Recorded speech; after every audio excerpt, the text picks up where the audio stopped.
La motilidad intestinal es un proceso muy complejo. Para esto tenemos que entender cómo es el epitelio de las capas del epitelio intestinal. Tiene una serosa que se encontraría aquí.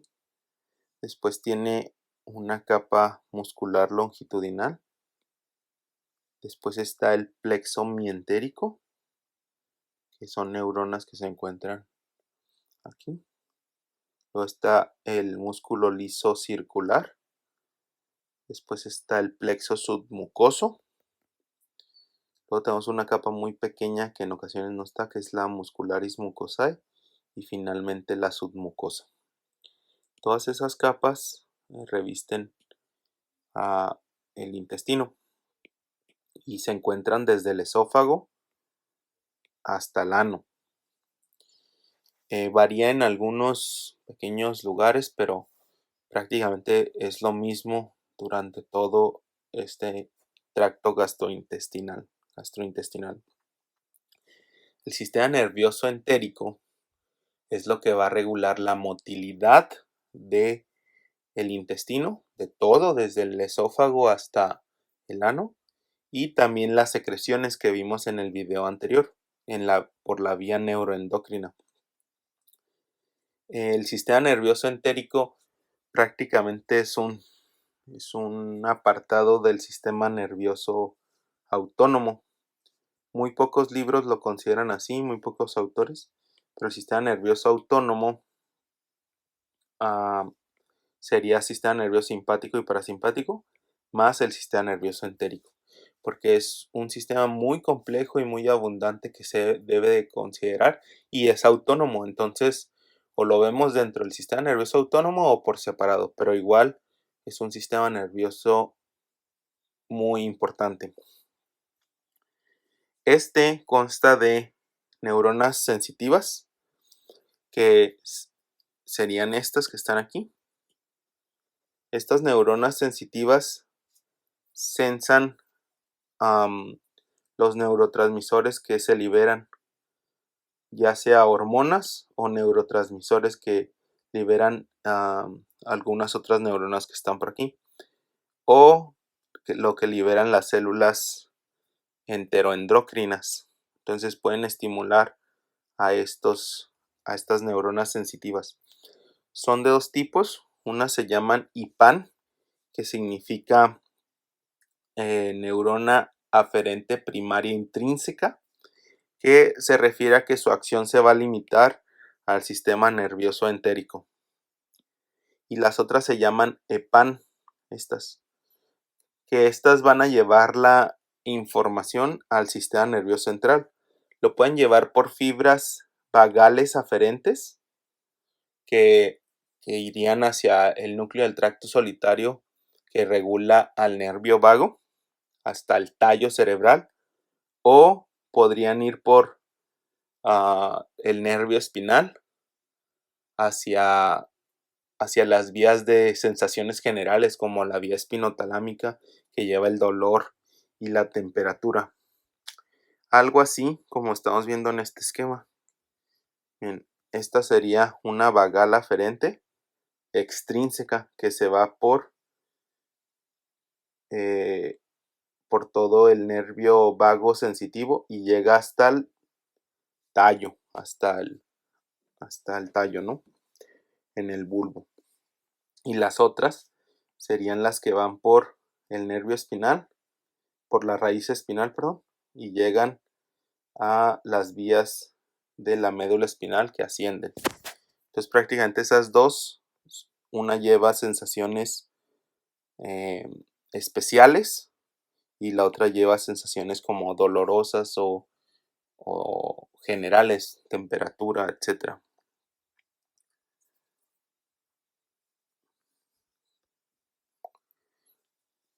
Lo importante es saber que esta sale del sistema nervioso entérico. Después tenemos neuronas secretoras. Estas lo que van a hacer es liberar neurotransmisores que estimulen a las, a las células epiteliales, a los enterocitos, por el mecanismo que vimos para secretar o disminuir la secreción de estos por las vías neuroendocrinas. Los principales son acetilcolina, óxido nítrico y péptido intestinal vasoactivo, son los principales neurotransmisores, pero también puede haber neuronas que se liberen GABA, taquicininas como sustancia P, serotonina o péptido liberador de gastrina. Las neuronas secretoras o incluso las neuronas en sí que se encuentren por aquí que no liberen acetilcolina o noradrenalina reciben el nombre de NANC, que significa no adrenérgicas, no colinérgicas. O sea, pueden tener muchos neurotransmisores. Es una clasificación un poco compleja porque no abarca en sí una neurona específica, simplemente le puedes llamar así a cualquier neurona que no sea colinérgica o que no sea adrenérgica. Por lo tanto, en algunos esquemas, si ustedes revisan en artículos, pueden encontrar cualquier neurona con este nombre y puede confundirlos debido a que no están especificando qué neurona es, sino simplemente te están diciendo que es una neurona que no secreta acetilcolina o noradrenalina. Entonces, por ejemplo, en este esquema, estoy ejemplificando que esta neurona secretora podría ser la misma, pero con otro neurotransmisor y, haría la misma función, que sería estimular o regular las funciones del enterocito, ya sea para que secrete agua o reabsorba agua, ¿no? Por los mecanismos que vimos en el video anterior.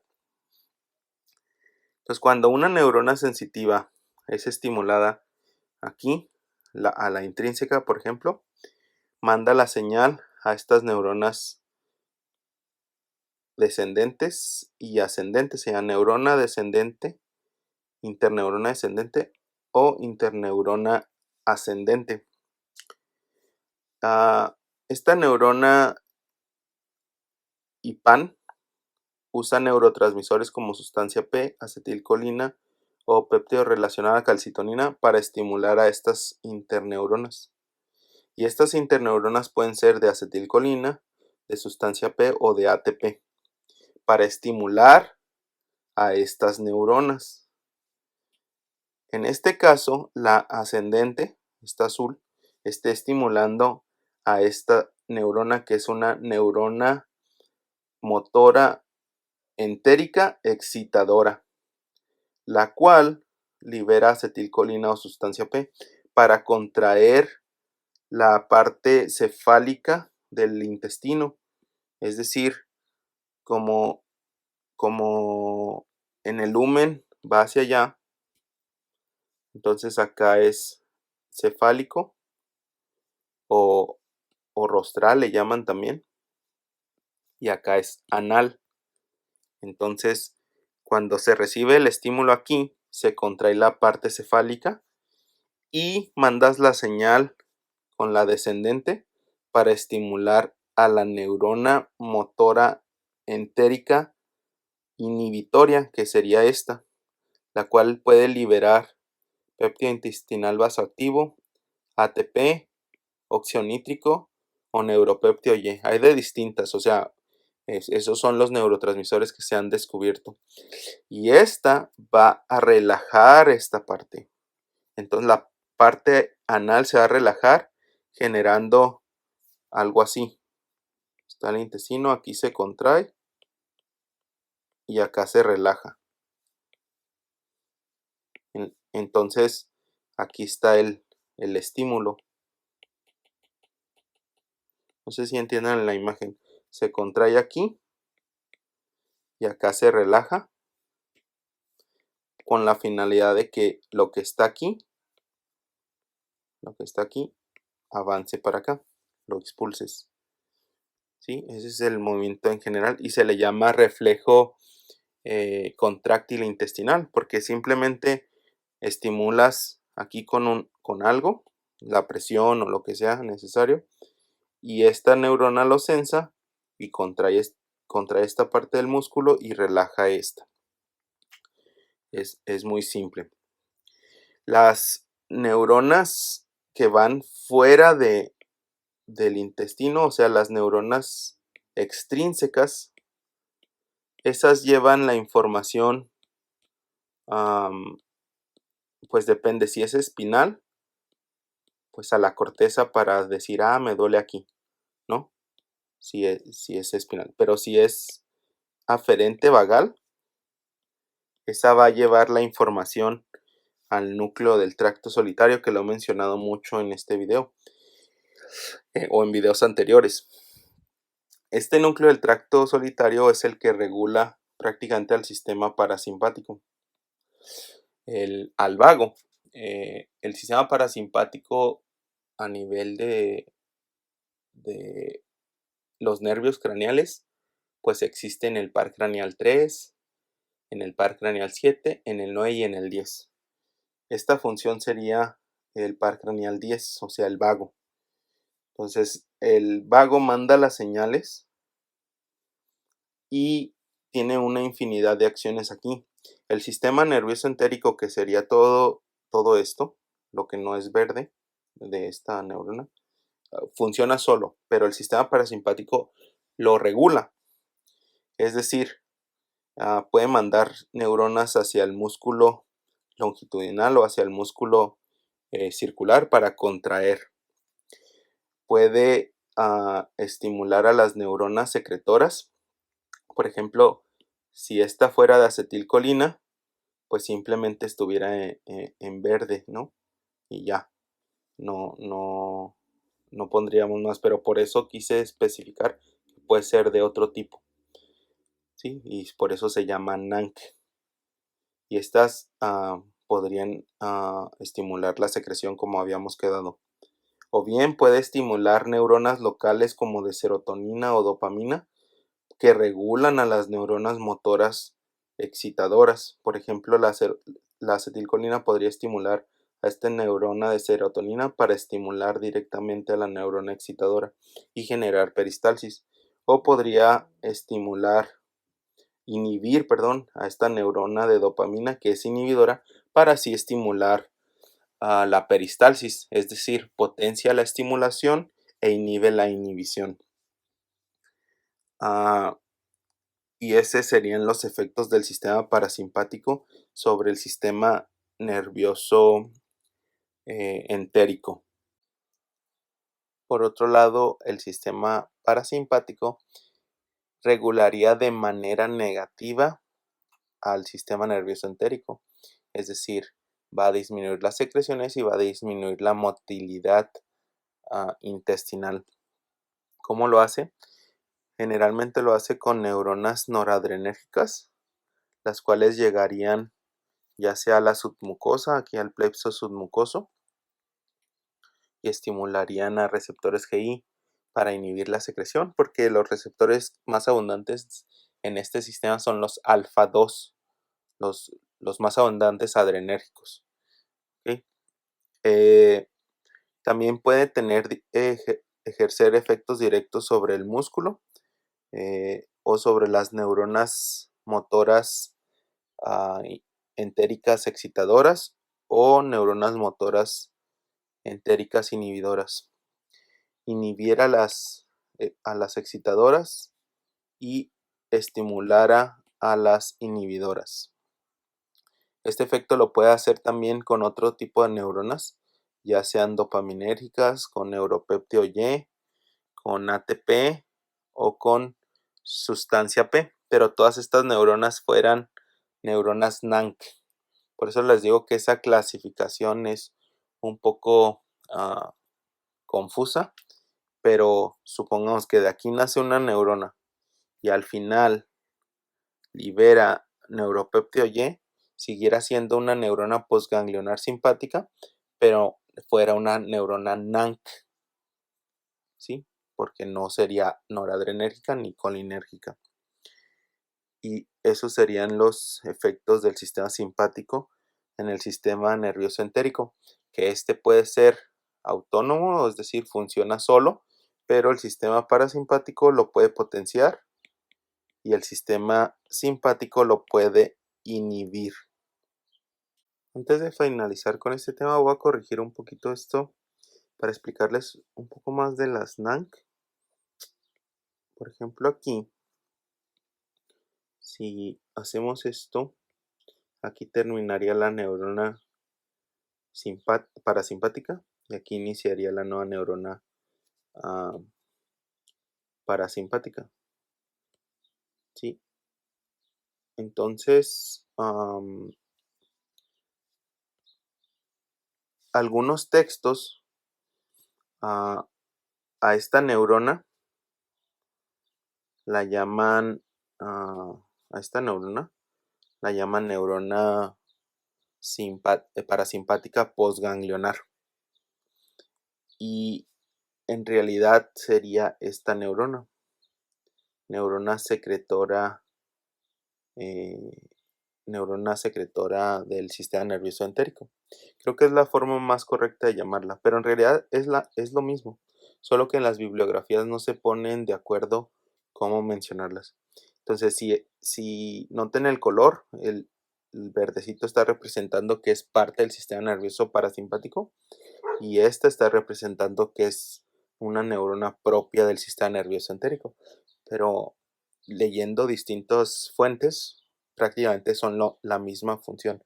Incluso hay más neuronas aquí que no estoy mencionando, pero son con funciones generales y con eso, con lo que acabamos de ver, es suficiente para entender el sistema nervioso entérico.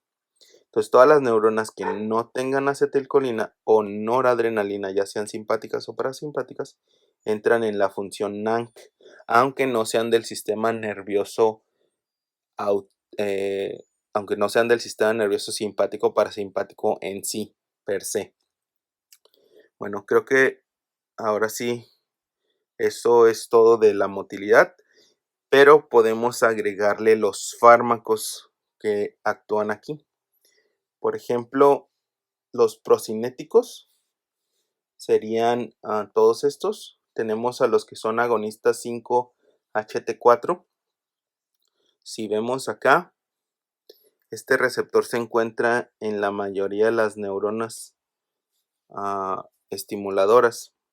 Aquí no está especificado, pero podría encontrarse en muchos lugares, en las neuronas motoras, en las interneuronas principalmente, con la finalidad de que estimulen la peristalsis, por eso son procinéticos.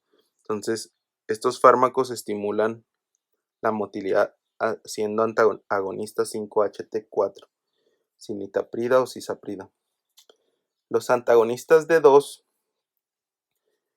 pues inhiben la inhibición que ejerce la dopamina sobre las neuronas motoras entéricas.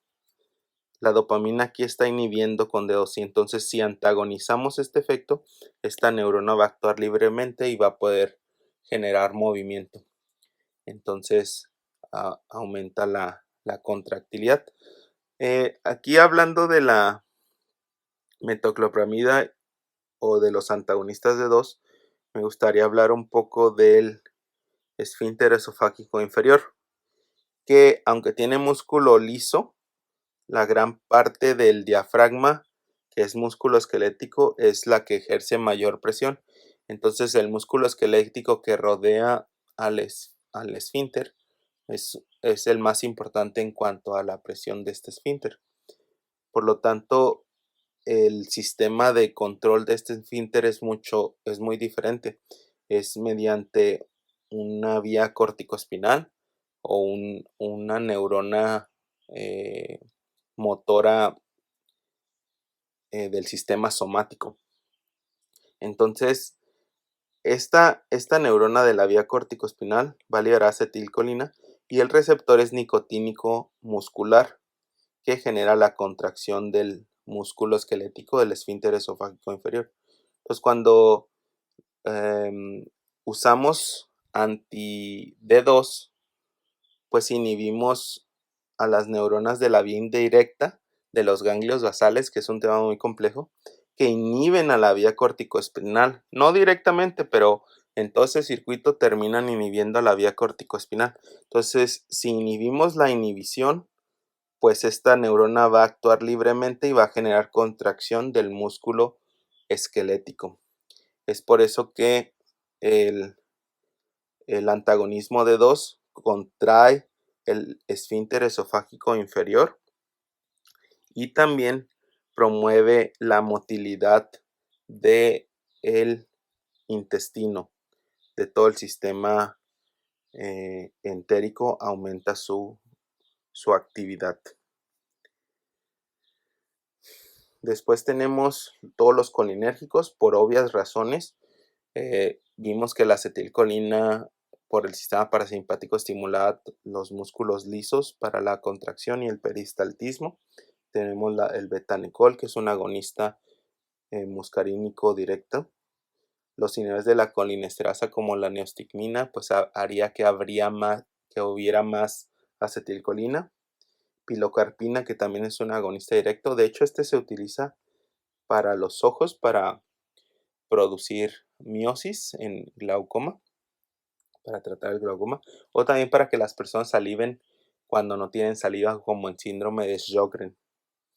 La eritromicina es un antibiótico, pero se ha visto que es un agonista de la motilina. Se usa en casos específicos donde hay retraso en el vaciamiento gástrico o paresia.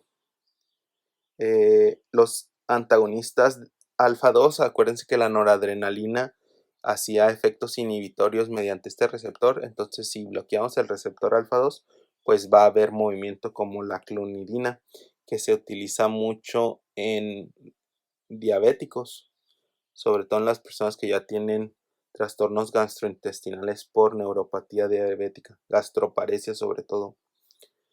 Luego tenemos los que evitan la motilidad. Todos los opioides van a disminuir la motilidad y la secreción. Todos estos pueden aumentar o disminuir la secreción, no solo la motilidad. Si hago énfasis en motilidad es porque es lo más importante, pero también tenemos que ver lo de la secreción. Entonces recuerden que los opioides, que son endógenos, vienen y estimulan al receptor GI.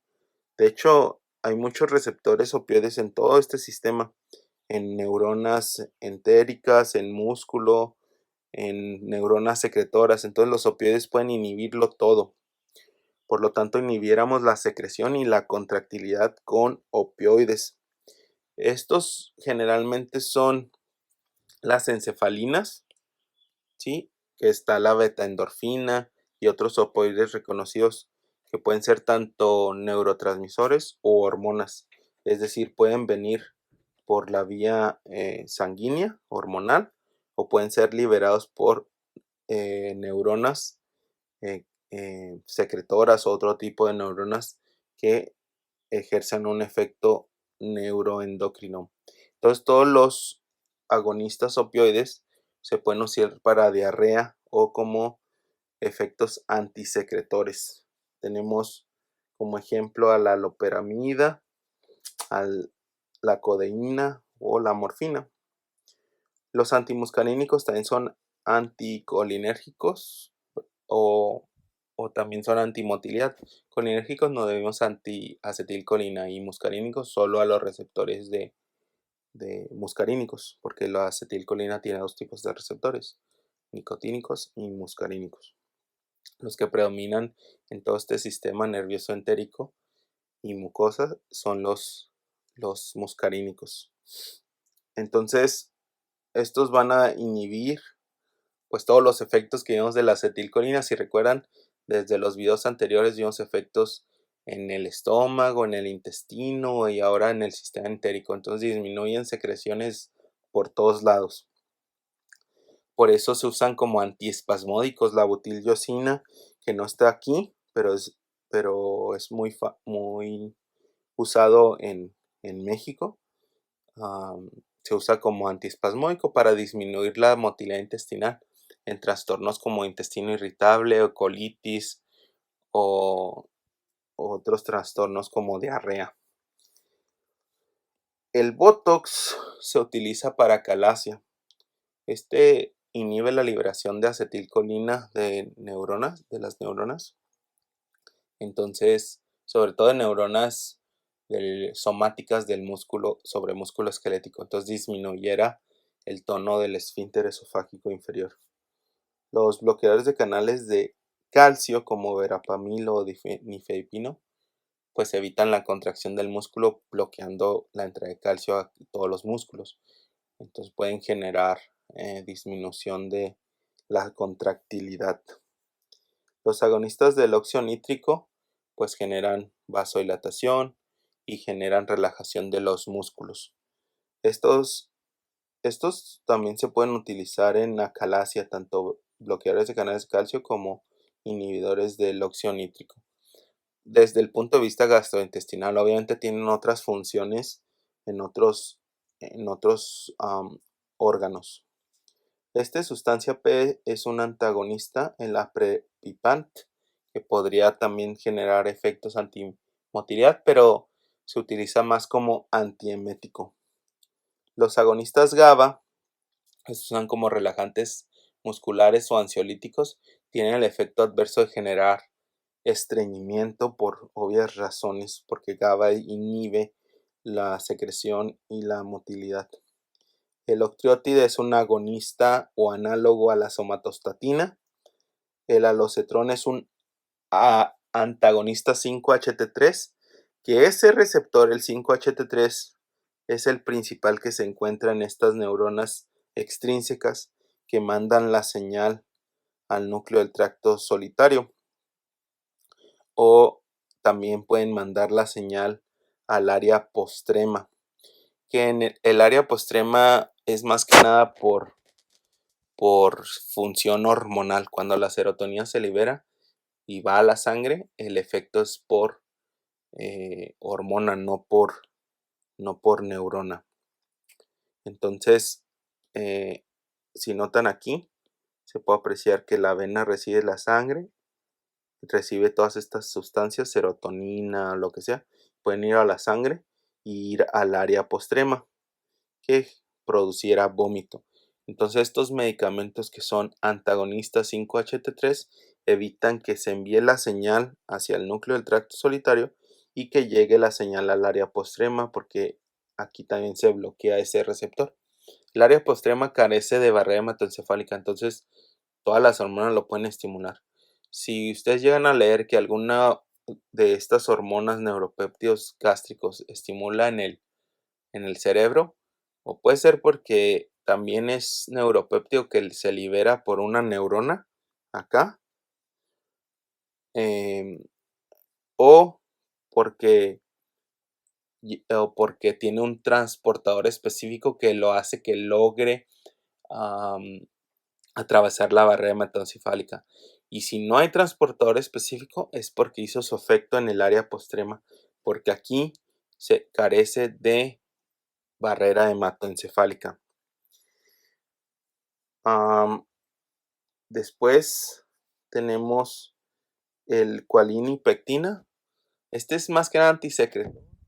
Más que nada tiene propiedades que absorben agua y toxinas, y si hay mucha secreción se queda con ella y así disminuye la acuosidad de las heces, las hace más estables y evita en sí la diarrea. Luego tenemos la trimebutina. Este depende de la cantidad de medicamentos. A alta concentración de medicamento, a altas dosis, disminuye la motilidad porque puede inhibir a los canales de calcio. Sí, muy similar a los bloqueadores de canales de calcio. Pero puede también estimular la motilidad a bajas concentraciones, a bajas dosis, porque puede inhibir los canales de potasio, dejando el potasio dentro de la célula y haciendo que sea más fácil que se despolarice. Esto hablando ya sea en músculo o en enterocitos para la secreción. Por lo tanto, cuando digo aquí que disminuye la motilidad, también disminuye las secreciones. Y cuando digo acá que aumenta la motilidad, también podría aumentar las secreciones. Entonces, este medicamento se puede utilizar mucho en síndrome de intestino irritable, donde estos pacientes pueden cursar con diarrea o pueden cursar con estreñimiento. Se los das y los modula.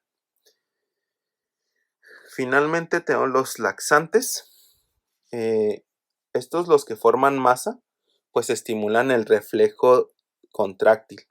Es decir, lo que les explicaba aquí en la imagen, que si aquí está el bolo, estimula esta región del intestino. Entonces aquí se manda la señal para que se contraiga esta parte y se relaje esta parte. Entonces aquí contraemos, acá relajamos, ¿sí? Entonces el resultado sería contraer aquí, está el bolo, y relajar acá para que se pueda ir pues las heces o el bolo hacia la parte anal. Entonces los formadores de masa estimulan al intestino para generar este reflejo contráctil y así generar el tránsito intestinal sea más fácil. Los más conocidos es el Plantago-Psyllium y la metilcelulosa o el All Bran de los cereales, la fibra, prácticamente esos son formadores de masa. Los osmóticos, pues simplemente jalan agua, no se absorben y actúan como el sodio por ósmosis jalando agua. Está los compuestos de magnesio como hidróxido de magnesio, óxido de magnesio, sulfato de magnesio. La lactulosa y el sorbitol son carbohidratos que no se absorben. Entonces pasan el intestino delgado, pasan al intestino grueso y ahí jalan agua. La lactulosa sobre todo la lactulosa se utiliza también para el tratamiento de encefalopatía hepática como medida antiamonio. Los estimulantes o irritantes son sustancias que estimulan directamente a las células enterocromafines para que secreten serotonina. Están todos estos. Los ablandadores de heces actúan directamente en las heces para hacerlas más solubles. Pues el glicerol es el más famoso, está en supositorios, se usa mucho en niños. Este inhibidor de canales de calcio, lubiprostón, es un fármaco nuevo que ayuda mucho a personas con estreñimiento crónico. Y los antagonistas opioides como metilnaltrexona y albimopam, pues harían el efecto contrario a los opioides. Estos tienen que determinar si los quieren para laxar o para purgar. Para laxar es simplemente para combatir el estreñimiento y ayudar a que la persona evacúe. Pero para purgar es como cuando vas a hacer un estudio del estómago, una tomografía que quieres limpiar el estómago, pues purgas y limpias todo. Los osmóticos son los que más potencia tienen y esos son los que generalmente se usan para purgar. Creo que eso sería todo de la motilidad de la secreción intestinal y del sistema nervioso entérico.